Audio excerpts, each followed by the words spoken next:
பாஜக பாசிசம்னு சொல்லிட்டு பாயாசம்னு சொல்லிட்டு ஒரு ரைமிங் பேசிட்டு போயிட்டாங்களே தவிர அந்த பாசிச நடவடிக்கையை பாஜக என்ன கையில் எடுத்து எப்படி அஸ்ஸாம்ல செஞ்சது, மேற்கு வங்காளத்தில் செய்யறது, மராட்டியத்தில் செஞ்சது, இப்படி எல்லா ஏரியாக்கள்லையும் அவர்கள் செய்கிற வேலையை இங்கே தாவேகா செய்து கொண்டு இருக்கிறது. திருமாவளவன் சொன்ன வார்த்தையை அது ப்ரூவ் பண்ணிட்டு இருக்குது. பாஜகவின் குழந்தை அப்படின்னு சொன்னார் இல்லையா, அந்த குழந்தை பிறக்கும் போதே எவ்வளவு விஷமா இருக்குது.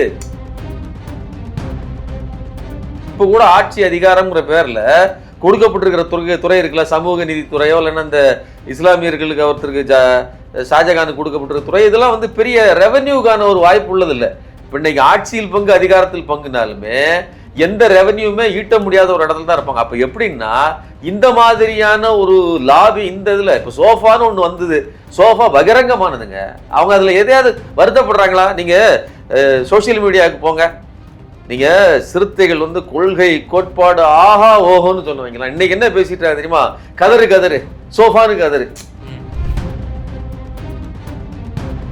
சோஃபாவுக்காகவும் ஏதோ ஒரு லாபத்துக்காகவும் நீங்க போகும்போது போறது மட்டும் இல்லைங்க, இவங்க இப்ப செய்யற வேலையை பாருங்க. இப்படி ஒவ்வொருத்தராக சேர்த்து கொண்டே இருக்கிறாங்கல்ல, இவர்களையே ஒரு நாள் மொத்தமா தூக்கி துற வீசுவாங்க. கூட்டணியில இல்ல, ஆதரவு நிலையில இருக்குது. ஆனால் அந்த கட்சியில இருந்த ஒரு தலைவரை நீங்க உருவி எங்க கிட்ட கொண்டாடுறீங்கன்னு சொன்னா இது எவ்வளவு பெரிய மோசமான நிலைமை. இவ்வளத்தையும், இவ்வளவு அசிங்கங்களையும் இவ்வளவு கேவலங்களையும் தாங்கிக்கிட்டு தானே சிபிஐ இருக்குது. சிபிஐக்கு நடந்துகிட்டு இருக்கிறத விசிக பார்த்துக்கிட்டு தானே இருக்குது. என்னுடைய அரசியல் அறிவில் பாதியாவது விஜய்க்கு தெரியுமா, அல்லது ஆதவர்ஜுனாவுக்கு தான் தெரியுமா? ஆதவர்ஜுனா ஒரு வியாபாரி. அவர் வந்து ஒரு என்ன சொல்றதுன்னா பேசுவாரு, கொஞ்சம் அது என்ன கொடுக்குறீங்களோ அதை படிச்சு வந்து பேசுவாப்புல. மற்றபடி அவருக்கு இந்த பேரம் பண்ண தெரியும், சூதாட்டம் தெரியும், மற்றபடி நிர்வாகம் கூட தெரியாது அவங்களுக்கு நிர்வாகம் தெரியாது, அரசியல் தெரியாது. இதையெல்லாம் வருட காலமாக பார்த்துக்கிட்டு இருக்கக்கூடிய ஒரு அதிமுக காரன் எதற்காக இவர்களுக்கு ஆதரவு தெரிவிக்கணும்? அப்போ எனக்கு ஒரு கட்சியாக நான் பார்க்கிறது திமுக மட்டும்தான். அதிமுக இப்ப அந்த இடத்துல இல்ல, அப்ப நான் திமுகவுக்கு போறேன் அப்படின்னு ஹார்ட்கோர் அதிமுக காரர்கள் இவ்வளவு நாளும் இரட்டை இலைக்கு வாக்களித்து திமுகவை எதிராக நினைத்து கொண்டிருந்தவர்கள் எல்லாம் இன்னைக்கு இது நம்மளுடைய கட்சி அப்படின்னு சொல்லி திரும்பி வர்றாங்க.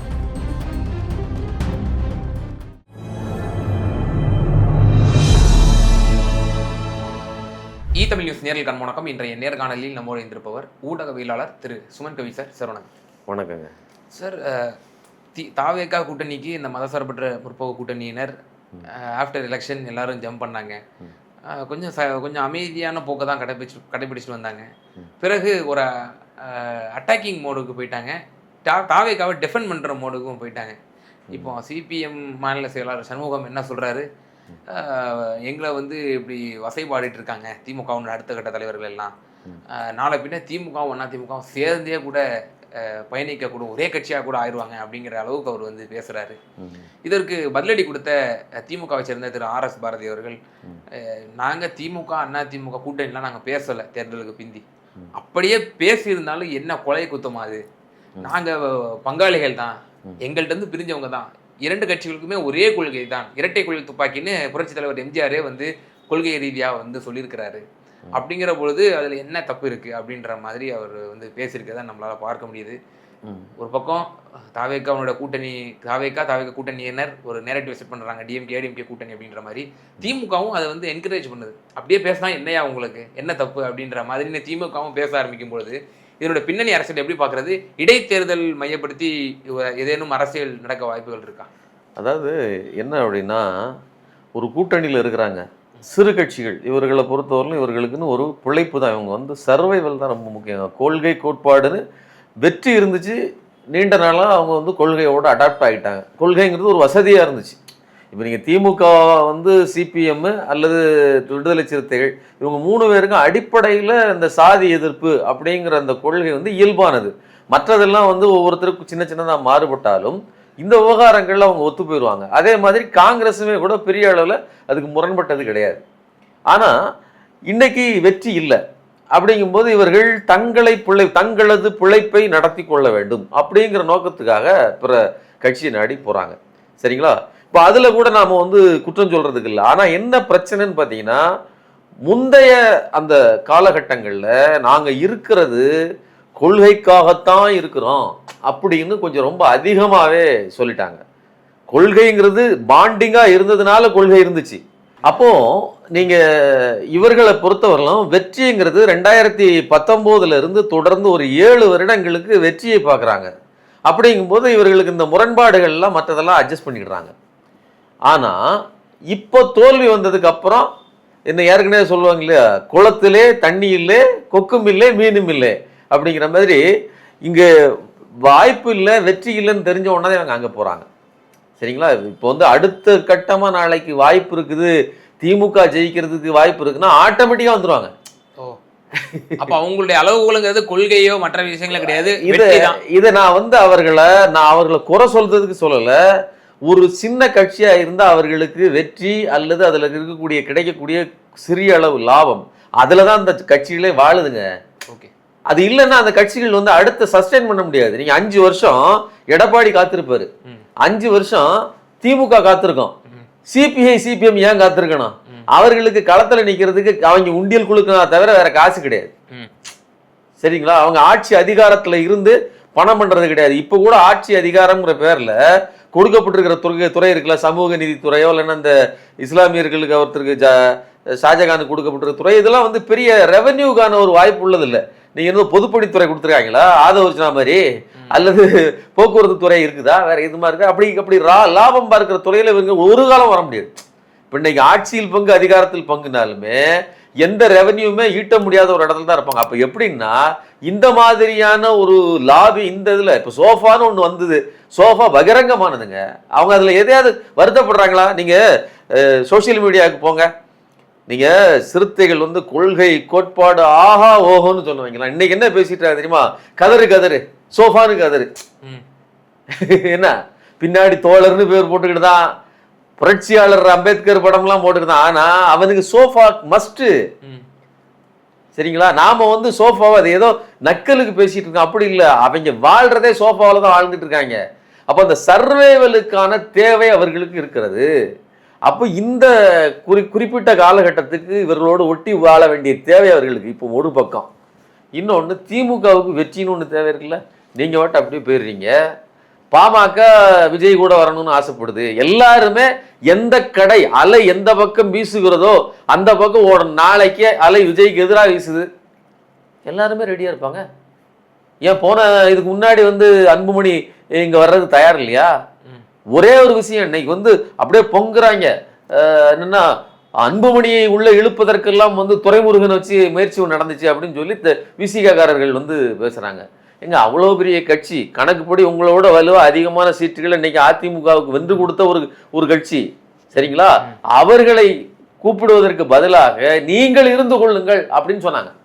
நீங்க தான் கடைசி நேரத்துல 2 சீட்டுக்காக இழுத்து பிடிச்சி பேரம் பண்ணிட்டு இருந்தீங்களே தவிர, துரைமுருகன் அப்படி ஒரு ஆப்ஷனையே வச்சிருந்தா கூட அது வேண்டாம்னு தலைமை முடிவெடுத்திருக்கு. நல்லா புரிஞ்சுக்கங்க.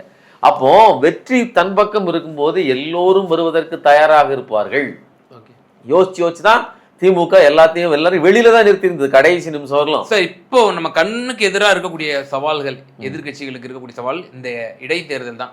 இந்த இடைத்தேர்தலில் முழுவதுமா தாவேக்காவோ இல்ல பெரும்பான்மையான தொகுதிகளில் தாவேக்கா ஜெயிச்சாங்கன்னா நிச்சயமா எதிர்கட்சிகளுடைய கரங்கள் இன்னும் ரொம்ப ஒரு பலவீனம் அடையக்கூடிய ஒரு சூழ்நிலை ஏற்படலாம். ஒரு பெர்செப்ஷன் வைஸா டிவிக்கே மென்மேலும் வந்து வளர்ச்சி பாதையில போயிட்டே இருக்குப்பா அப்படிங்கிற மாதிரியான ஒரு தோற்றம் வரும். அப்போ ஒரு மியூச்சுவல் அண்டர்ஸ்டாண்டிங்கோட டிஎம்கே ஏடிஎம்கே ஒரு பொது வேட்பாளரோ அல்லது திரு மு க ஸ்டாலினை வெல்ல வைப்பதற்கு ஏஐஏடிஎம்கே இதுன்னு சப்போர்ட் செய்வதற்கோ, ஏஐஏடிஎம்கே எமஜாவதற்கு டிஎம்கே ஒரு இது சப்போர்ட் செய்வதற்கோ, இப்படி ஏதேனும் ஒரு மியூச்சுவல் அண்டர்ஸ்டாண்டிங்கோட ஒரு இடைத்தேர்தல் இந்த விஷயத்துல வந்து இப்போ நான் இந்த தான் சொல்ல வந்து முடிக்காம விட்டதுன்னா, நீங்க உங்களுக்கு தேவைன்னு ஒரு வாழ்க்கை உங்களுக்குன்னு ஒன்று இருக்கும்போது அதிமுகவுக்கும் ஒரு தேவை இருக்குது, திமுகவுக்கும் ஒரு தேவை இருக்குது. சைஸ் வேரியேஷங்க. கடலுக்குள்ள திமிங்கலமும் இருக்குது, சுறாமீனும் இருக்குது. அதை விட அதை ஒட்டி வாழ்கிற அதோட துணுக்குகள்ல சாப்பிட்டுக்கிட்டு வாழக்கூடிய உயிரினங்களும் இருக்குது. நீங்க உங்களுக்கு தெரியும், சில மீன்களை பெரிய திமிங்கலம் சாப்பிடாது, வாய்க்குள்ள போய் அதை பல்ல கிளீன் பண்ற அளவுக்கு வேலை செஞ்சுட்டு வந்து வெளியில வரும். சரிங்களா? இப்படி இதுல வாழ்ந்துட்டு இருக்கக்கூடிய கட்சிகள் வேற வேற இதை தேடி போகத்தான் செய்வாங்க. அப்போ ஒவ்வொருத்தருக்கும் ஒரு சைஸை பொறுத்து ஒரு தேவை இருக்கும்போது திமுக தன்னை வெற்றியில் நிலைநாட்டிக் கொள்வதற்கு ஒரு ஸ்ட்ராட்டஜியை முன்வைக்கும். ஒன்று. இன்னொன்று, அதிமுகவை பொறுத்தவரையிலும் கட்டமைப்பு அவங்ககிட்ட இருந்துச்சே தவிர இன்னைக்கு தாவேக்கா அதை ஒட்டச்சி சல்லி சல்லியாக்க. அவன் வந்து பாஜக பாசிசம்னு சொல்லிட்டு பாயாசம்னு சொல்லிட்டு ஒரு ரைமிங் பேசிட்டு போயிட்டாப்ல தவிர அந்த பாசிச நடவடிக்கையை பாஜக என்ன கையில் எடுத்து எப்படி அஸ்ஸாம்ல செஞ்சது, எங்க இப்போ மேற்கு வங்காளத்துல செய்யறது, மராட்டியத்துல செஞ்சது, இப்படி எல்லா ஏரியாக்கள்லையும் அவர்கள் செய்கிற வேலையை இங்கே தாவேக்கா செய்து கொண்டு இருக்கிறது. திருமாவளவன் சொன்ன வார்த்தையை அது ப்ரூவ் பண்ணிட்டு இருக்குது. பாஜகவின் குழந்தை அப்படின்னு சொன்னார் இல்லையா, அந்த குழந்தை பிறக்கும் போதே எவ்வளவு விஷமா இருக்குது. நீங்க ஆஸ்திரேலியாவில் ஒரு ஸ்னேக் உண்டு, இன்லேண்ட் டைப்பன் அப்படின்னு சொல்லி. அந்த டைப்பன் ஸ்னேக் 100 ஒரு கடி 100 மனிதர்களை கொல்லக்கூடியது, 2.5 லட்சம் எலிகளை ஒரே கடியில ஒரே விஷத்துல கொல்லக்கூடியது. என்ன ஒரு வேடிக்கைன்னா, அந்த பெரிய விளைந்த பாம்புக்கு இருக்கிற அதே அளவுக்கு விஷம் சின்ன குட்டிக்கும் உண்டு. அப்போ நீங்க இந்த இன்லேண்ட் டைப்பனை ஒப்பிட்டு பார்த்துக்கங்க. இந்த பாஜகவின் கள்ள குழந்தையான தாவேக்கா இன்லேண்ட் டைப்பனாக பிறக்கும் போதே விஷத்தில் வீரியம் கூடியதா இருக்குது. அது பல உறுப்பினர்களை கொன்று தனக்குள் செரித்து கொண்டிருக்கிறது.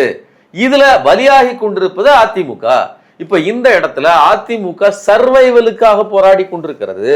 வாரந்தோறும் சனிக்கிழமை பனையூருக்கு படையெடுக்கக்கூடிய காட்சிகள் நம்ம தொடர்ந்து. ஆமா, அப்போ இந்த ரெண்டுக்கும் மத்தியில எடப்பாடி பழனிசாமி சில விஷயங்களை முடிவெடுத்துத்தான் தீர வேண்டியது ஒண்ணு.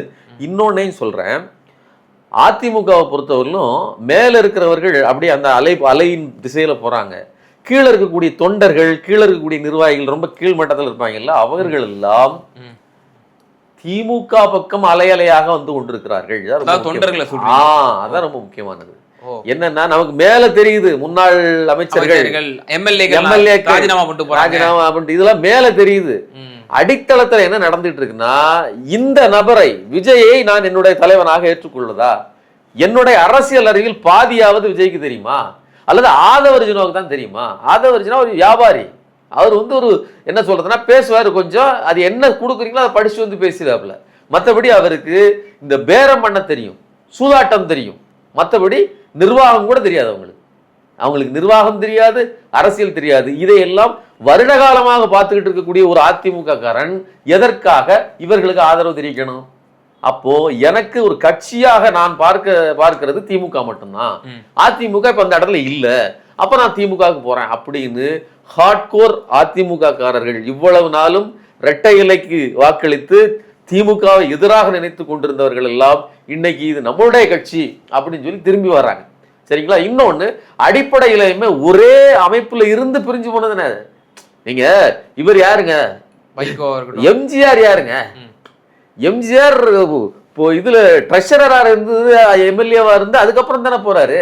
அப்போ பெரிய முரண்பாடுகள் இல்லைங்கிறது மட்டும் இல்லைங்க, எதிர்ப்பு வந்து ஆட்கள் மேல எதிர்ப்பு இருந்துச்சே தவிர கட்சிக்குள்ள இன்னைக்கு திமுக என்பது கட்சியாக இருக்கிறது, அதிமுக இன்னைக்கு உயிருக்கு போராடி கொண்டிருக்கிறது. இந்த சந்தர்ப்பத்துல யார் யாருக்கு உதவுவது அப்படிங்கிறதுல அவங்க முடிவெடுக்கலாம். நீங்க இன்னைக்கு பெட்டிக்காகவும் சோஃபாவுக்காகவும் ஏதோ ஒரு லாபத்துக்காகவும் நீங்க போகும்போது போறது மட்டும் இல்லைங்க, இவங்க இப்ப செய்யற வேலையை பாருங்க. இப்படி ஒவ்வொருத்தராக சேர்த்து கொண்டே இருக்கிறாங்கல்ல, இவர்களையே ஒரு நாள் மொத்தமா தூக்கி துற வீசுவாங்க. தாவேக்கா என்ன பண்ணிட்டு இருக்குது? எவ்வளவு பெரிய அதாவது என்ன சொல்றதுன்னா, கூட்டணியில ஒரு கட்சியில் இருக்கும் போதே அந்த கூட்டணிக்காரர்களை உள்ள இணைக்கிற வேலையை செய்வாங்களா? மகேந்திரன் செய்யறாங்களே. சிபிஐ அதாவது ஆதரவு நிலையில இருக்குது, கூட்டணியில இல்ல ஆதரவு நிலையில இருக்குது. ஆனால் அந்த கட்சியில இருந்த ஒரு தலைவரை நீங்க உருவி எங்க கிட்ட கொண்டாடுறீங்கன்னு சொன்னா இது எவ்வளவு பெரிய மோசமான நிலைமை. இவ்வளத்தையும் இவ்வளவு அசிங்கங்களையும் இவ்வளவு கேவலங்களையும் தாங்கிக்கிட்டு தானே சிபிஐ இருக்குது. சிபிஐக்கு நடந்துகிட்டு இருக்கிறத விசிக பார்த்துக்கிட்டு தானே இருக்குது. உங்க கண் முன்னாலேயே கபலீகரம் செய்யப்படுறத நீங்க பாக்குறீங்களா இல்லையா? அதிமுக அதை செய்தாலும் சரி, அதிமுக கட்சிக்குள்ள இருந்து நடந்தாலும் சரி, அது வேறு எந்த கட்சிக்குள்ள நடந்தாலும் சரி, அது உங்களுக்கான ஆப்பு. நாளைக்கு இப்ப மெஜாரிட்டி வந்துருச்சுன்னா உங்களை கலட்டி விட்டு விடுவார்கள். உங்களை நம்பி நான் இருக்க விரும்பலைங்க.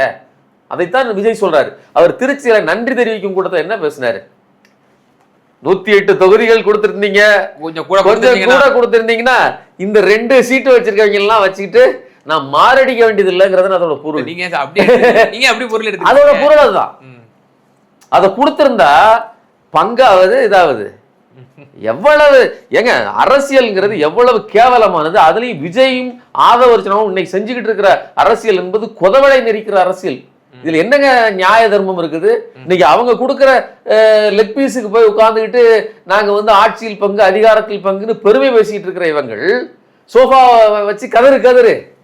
இது கதறத நாங்க இல்ல ராஜா. அவன் வந்து கூட்டணியில தேவையான அளவுக்கு ஆட்களை சேர்த்த பிறகு உங்களை கிரீசு டப்பாவா தான் டீல் பண்ணுவான்.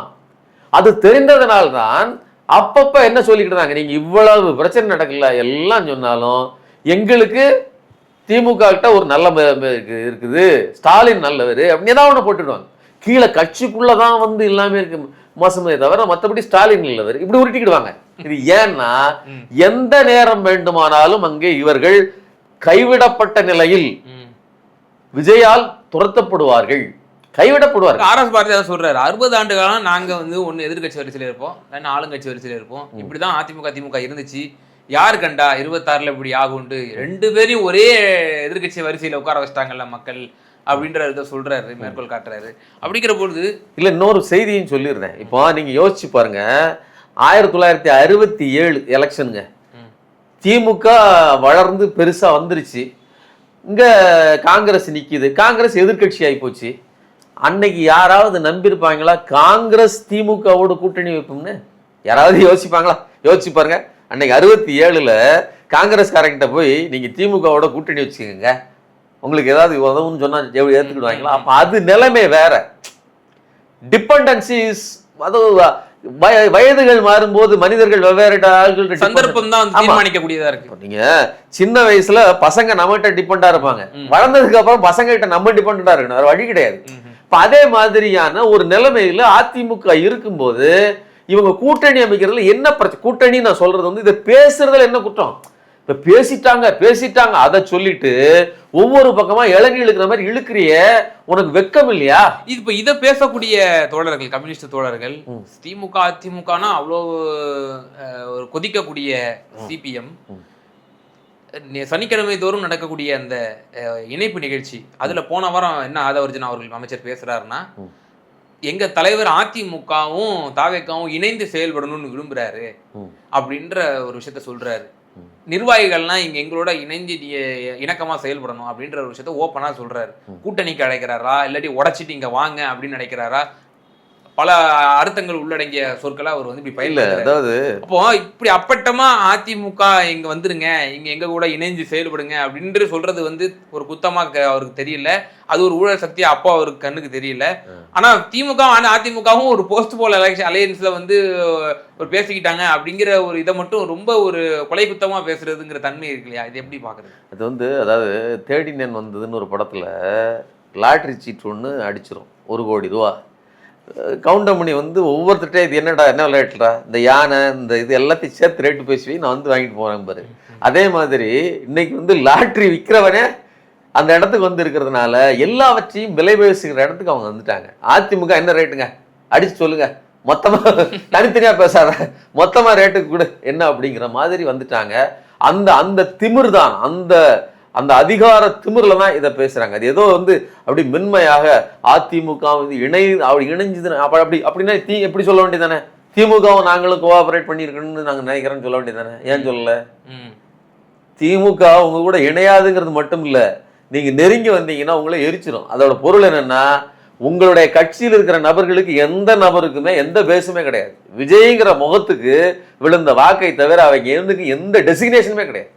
எந்த அரசியல் ஏதாவது அடையாளம் உண்டா? ஜோசியக்கார பொம்பளையும், கேன்சருக்கு மருந்து சொன்ன ஜோசியத்தில் மருந்து இருக்குன்னு சொன்ன பொம்பளையும், எத்தனை பேர் ரவுடித்தனம் பண்ணிட்டு வீட்டுக்குள்ள போய் தடி எடுத்து அடிச்ச ஆள் தான் இன்னைக்கு நிதியமைச்சர். இப்படிப்பட்ட நிலைமையில இருக்கும்போது திமுகவை பத்தி இவங்க பேச மாட்டாங்க. ஆனா அதிமுக ஏன் பேசுறாங்கன்னா, அதிமுகவை அழித்துத்தான் இவர்கள் வளர்ந்தாகணும்னு இவங்க முடிவு பண்ணிட்டாங்க. இந்த நீங்க இந்த இது நடத்துறாங்க இல்லையா, அது என்ன ஆப்ரேஷன் சொல்லிட்டு மேற்கு வங்காளத்தில் முடிச்சிட்டாங்க. அதுக்கப்புறம் இப்போ வந்து மகாராஷ்டிராவில் வந்து சிவசேனாவை காலி பண்றதுக்கு ஒரு ஆப்ரேஷன் நடந்துகிட்டு இருக்கு இல்லையா, அதே மாதிரியான வேலையைத்தான் இன்னைக்கு நேரடியா பாஜக செய்யாம விஜய்ங்கிற ஒரு ப்ராக்சியை கொண்டாந்து விட்டு செஞ்சுட்டு இருக்குது. ஓகே, அதுல இவர்கள் அந்த பிரதிநிதியா இருக்கிறான்னா அதே திமிரோடு பேசுகிறார். இப்போ ஸ்டாலின் அவர்கள் இந்த தேர்தலில் போட்டியிடுவதற்கு இப்போ வாய்ப்புகள் இருக்கா? அப்படி நிச்சயமா எமர்ஜ் ஆக வேண்டிய ஒரு சூழ்நிலையும் இருக்கு டிஎம்கேவும். இதை ஒரு பயன்படுத்துவாங்கன்னு சொல்லப்படுது. அப்போ ஸ்டாலின் போட்டியிடும் பொழுது இபிஎஸ் நிலைமை என்னவாக இருக்கும் அப்படிங்கிற பல கேள்விகளும் இருக்கு. இது எப்படி பாக்குறீங்க? இல்ல, அதாவது நம்ம என்ன பாக்குறோம் அப்படின்னா, எந்த ஒரு தலைமைக்கும் எந்த ஒரு இது இருக்கும் தோல்விங்கிறது வந்து ஒரு விஷயம் இல்லை. அது வந்து அண்ணாவே தோல்வி கண்டார் நம்ம சொல்றோம். அதே மாதிரி ஜெயலலிதா தோல்வி படுதோல்வி, அது படுதோல்வி. அது மாதிரி தோல்வியே யாருமே கிடையாது. அப்போ மிகப்பெரிய வெற்றி வந்துட்டு இன்னொன்று சொல்றாங்க, திரைநாயகனை பொறுத்தவரையிலும் எவ்வளவு வேகமாக அலை வருகிறதோ அவ்வளவு வேகமாக திரும்பி போயிடும். அதாவது 8 வருஷம் காதலிச்சம்பா, 8 நாள் குடும்பம் நடத்த முடியாது, டைவர்ஸ் வேணும்னு அடுத்த மாசமே வந்து நிற்பாங்க. அதெல்லாம் நடக்கும், நீங்க பார்த்துருப்பீங்க. ஸோ எதுக்கு சொல்றேன்னா, இந்த கற்பனையிலேயே அவர்கள் வாழ்ந்திருப்பார்கள். நடைமுறை நீங்க இன்னைக்கு சட்டமன்றத்தை பாருங்க, விஜய்கிட்ட எத்தனை வார்த்தைகள் எவ்வளோ டயலாக் வந்துச்சு. சட்டமன்றத்தில் எதையாவது பேச முடியுதா? உளர்றாப்புல, தடுக்குது. இவங்க கீழே இருந்துகிட்டு இந்த ரூட் மாஃபியா குரூப் வந்து கீழே கமெண்ட் போடுறான். என்ன அப்படின்னா, அண்ணன் கத்துக்கிடுவாரு. அண்ணன் கத்துக்கிட்டுறது இருக்கட்டும், அண்ணனுக்கு முதல்ல என்ன நடந்துகிட்டு இருக்குன்னா தெரியுமா? இந்த விஷயத்தை பற்றிய அல்லது ஒரு ஆர்கியூமெண்ட் போதுன்னா அதை பற்றி ஏதாவது தெரியுமா? ஒன்றும் தெரியாது. அப்போ எதுக்கு சொல்ல வரேன்னா, நீ பார்த்த கற்பனை இருக்கு இல்லையா, கற்பனை நாயகன் இருக்கான்ல, அவன் இல்லை அப்படிங்கிறத இன்னைக்கு ஒவ்வொரு விஷயத்திலையும் மக்கள் புரிஞ்சுக்கிட்டு இருக்காங்க. விவசாயிகள் தொடர்ந்து போராடுறான். கரண்ட் பிரச்சனை இன்னும் தீர்ந்த பாடில்லை. எல்லா பிரச்சனையும் கூடி நிற்குது.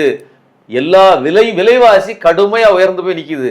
நீங்க ஒண்ணு வேண்டாங்க, இந்த மண்ணு செங்கல் ஜல்லி இதுகளெல்லாம் கூட அநியாயத்துக்கு 25% ஏறி போச்சு கடந்த 1.5 மாதத்துக்குள் மட்டும். இப்போ இவ்வளவு பிரச்சனைகளையும் மக்கள் சந்திக்கும் போது இது ரெஸ்பான்சிபிலிட்டா பதில் சொல்றதுக்கு விஜய் இல்லை.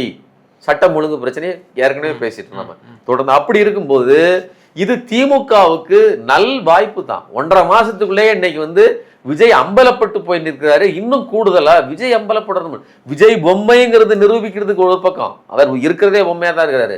ஆதவர்ஜுனா பதில் பேசுறாங்க, வாயத்திறங்க சிஎம் சார் அப்படின்னு சொன்னா இவரு வாயை திறந்துட்டு வர்றாரு. யோ நீ சிஎம்மா, நாங்க சிஎம் சொல்லும் போது நீயே வர அப்படின்னு கேட்பாங்களா கேட்க மாட்டாங்களா? அப்ப மக்களுக்கு தெளிவாக தெரிகிறது, முதல் போட்டு அமைச்சராக இருக்கிற இவர் தான் உண்மையான முதலமைச்சர், இவரு மிச்சர் சாப்பிட்டுட்டு இருக்கிற ஒரு பொம்மை அப்படிங்கிறத இன்சியல் பிரச்சனைக்காக வச்சிருக்காங்க அப்படிங்கிறத மட்டும் அவங்க மக்கள் புரிஞ்சுக்கிறாங்க. மக்கள் நான் சொல்றது வந்து நார்மலா அரசியல் தெரிந்தவர்களுக்கு தெரியும். விஜய்க்கு எதிரான மனோநிலையில் இருப்பவர்கள் அவர்கள் வேற. விஜய்னு ஒரு அலையை நம்பி ஏமாந்தவர்கள் இருக்காங்க இல்லையா, அவர்கள் இன்னைக்கு ஓரளவுக்கு புரிஞ்சுட்டு இருக்காங்க. அப்போ திமுகவை பொறுத்தவரையிலும் களத்துல சாலிடா இறங்கி நிக்கலாம். அதிமுக வந்து டீல்ல இருக்குதா இல்லையாங்கிறத நம்ம வந்து கற்பனை பண்ண வேண்டியதில்லை, எதுக்கு பேச வேண்டியதில்லை. அதிமுக அழிந்தொழிந்து போன காலகட்டத்துல ஒரு இணக்கமான நட்பு இருக்கலாமே தவிர சேர்ந்து இருக்கணும்னு அவசியம் கிடையாது. பிற்காலத்தில் தேவைப்பட்டால் அதை நடத்திக்கலாம். இப்போ அது தேவையே கிடையாது. நான் என்ன சொல்றேன்னா, இன்னை தேதிக்கு டீல்ல வேணா இருக்கலாம். ஓகே சார், பல்வேறு கேள்விகளுக்கு ரொம்ப விரிவா தெளிவா பதில் சொன்னீங்க. ரொம்ப நன்றி. நன்றி.